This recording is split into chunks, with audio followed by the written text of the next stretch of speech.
You can call it a Southern pepper sauce, or you can call it pepper vinegar, your choice. But I am Ralph with 13 Peppers, and in today's video, I'm going to show you 3 different ways that you can make it.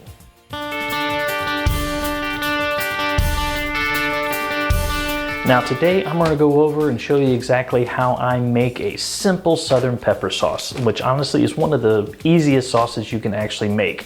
Now, I've always known it to be a Southern pepper sauce. I've also heard it be called a pepper vinegar. But with this one, there's not much to it. You just need a container, some vinegar, and some peppers. That simple. You can add some other things in there to it, but you can use whatever you want to as a pepper and a spice, which makes it really nice. That rhymed. But like for example, I have a bunch of Tabasco peppers here that I have dried. I can use those. Same thing, got some white habaneros that are dried. One of the things that I have seen online where a lot of people actually make them is out of fresh Tabasco peppers. So that makes it really nice for a lot of the pepper sauces, and the majority of the ones I've seen use those. But you can also use a whole bunch of different types. Now, one of the other things that you'll find out, especially if you grow a lot of peppers and you order seeds from people, is sometimes the seeds you get are not exactly the seeds that you ordered, because I mean, especially if everything is open air pollinated, you're going to get some crosses, you're going to get some variants, but that's really not an issue. Sometimes you get some really cool looking peppers out of it, but instead of just pitching it, saying it's not exactly what I want, I actually keep those peppers. And since I grow so many peppers, I would probably say out of the 500 plants that I had this year, I probably had close to 30 of them, which were crosses that I did not know what they were, type and everything like that. And those I actually keep. I freeze, and then I do use those for pepper sauces, especially I use for myself, and also ones that I actually give away for gifts and whatnot. But it's a real nice way of actually doing that. Now, this is something I actually spread on my wife's greens when she is cooking different things for the holidays. I also actually put it on different vegetables like steamed cauliflower, broccoli, and also my green beans. Now, what kind of bottle should you use? Honestly, that answer is anything you have on hand. You can actually use an old hot sauce bottle that you're done with, just clean it out, and you can use it that way. You can actually use any kind of bottle that you have on hand, whiskey jar, whatever. I typically use a little bit wider bottle. This is a 9-ounce bottle, and this actually came from the dollar store. It was a hot sauce bottle. Didn't want to spend much money on it, but it was the bottle size I want. So I got it home, dumped it out because I didn't want that dollar store hot sauce. And the nice thing is with these bottles and those sauces, like if you pick up like a Tabasco sauce or whatever, they'll actually come with the little spout caps that you actually put on top. And that way you can actually just sprinkle out the pepper vinegar without any kind of problem. And that's actually a really nice way to go. One of the other things that you can do, especially if you've got sitting around, is you can go pick up fancier bottles. This is actually a nice little bottle here with a rubber stopper. You can put your peppers and everything else in here. I'm not quite sure exactly what sizes this is, but basically with the vinegar, and then you can just take it and sprinkle it out what you want, seal it back up. The other thing which is nice, which I thought about doing for a couple gifts or something decorative, is using old wine bottles. Just go ahead and clean this thing up, fill this thing up with peppers and everything you want to, and then you can put it in here. But the sky's the limit of what you have, what you want to do, and use what you got.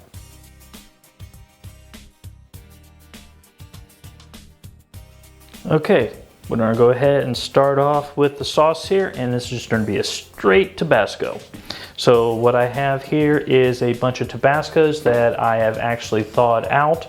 It's November and I've actually froze these and they are thawed out now.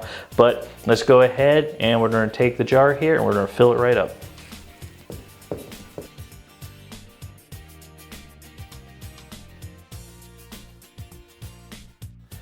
Now, since I got the peppers in the bottle, one thing I do want to go over is if you are using fresh pepper straight out of the garden, you want to go ahead and poke some holes in the side with a fork, or actually put like a little small slit in with a knife before you put them in the bottle. That way the vinegar can actually get inside and the capsaicin can get out and actually make you a good sauce. Otherwise, it won't be as hot as what it needs to be.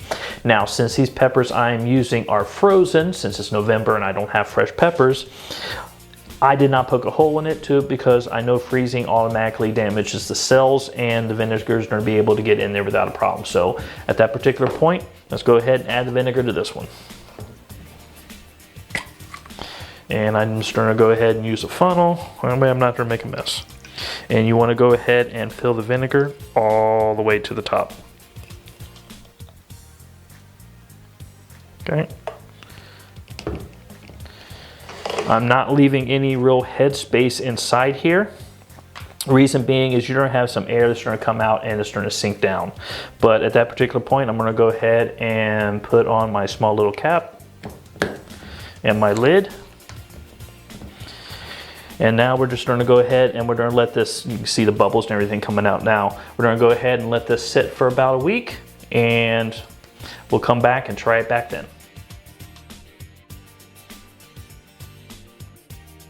Now for this particular one, I'm just going to go ahead and use dried peppers, and with that I'm going to go ahead and use some dried tabasco and some dried white habaneros. I am also with this one going to add 4 garlic cloves. So we'll go ahead and put this one together now.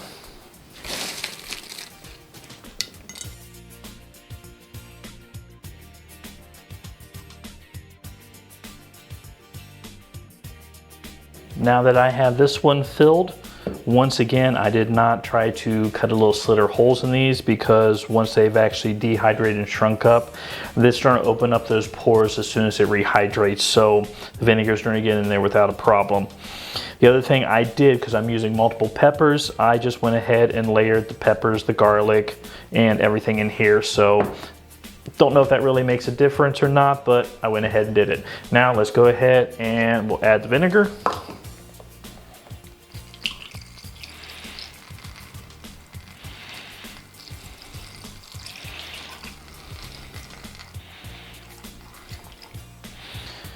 Just like before, this is going to have air come out of it, so I filled it to the very top so it had no air head space.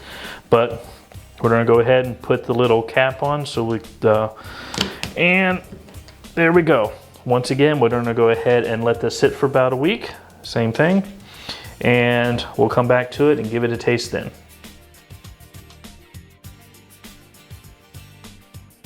Now for this particular one, we are going to get a little fancy here.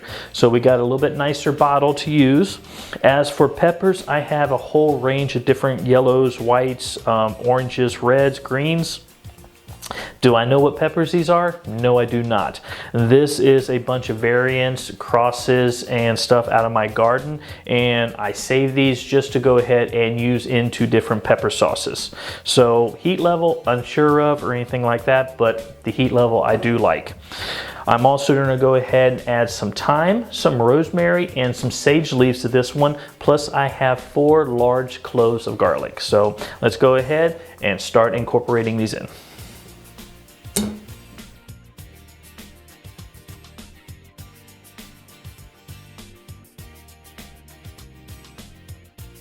Now I have all the peppers and everything in the bottle here, and you can tell right offhand that there is a lot of nice little colors in here too. One thing you'll also notice too is some of the peppers still have the stems on them, which some of them I freeze that way, but as long as you wash them and clean them before you actually go ahead and use them or store them in the freezer, then keeping the stems on them are not going to be an issue at all, especially in this type of sauce here. The other thing I did do is, since the opening on this is a little bit wider, I went ahead and I put the 2 large cloves of garlic on the very top. That way when you do go ahead and you are going to pour it out, the 2 cloves won't let any of the smaller peppers or anything come out. So at this point, let's go ahead and put the vinegar in.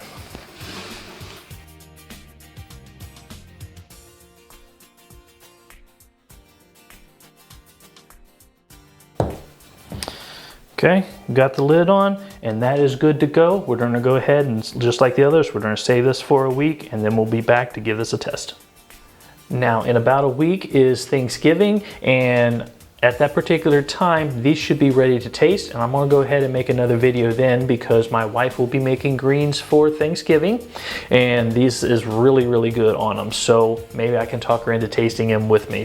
But with that, I wanna say thank you very much for watching the video. If you enjoyed what you saw here today, please subscribe to the channel. It does help me out greatly. You can also follow me in a bunch of different social medias, or you can actually head to my website, which is 13peppersbyralph.com. There I post what I'm doing, different recipes and videos and whatnot. But with that, once again, I want to say thank you very much, and you have yourself a wonderful, wonderful day.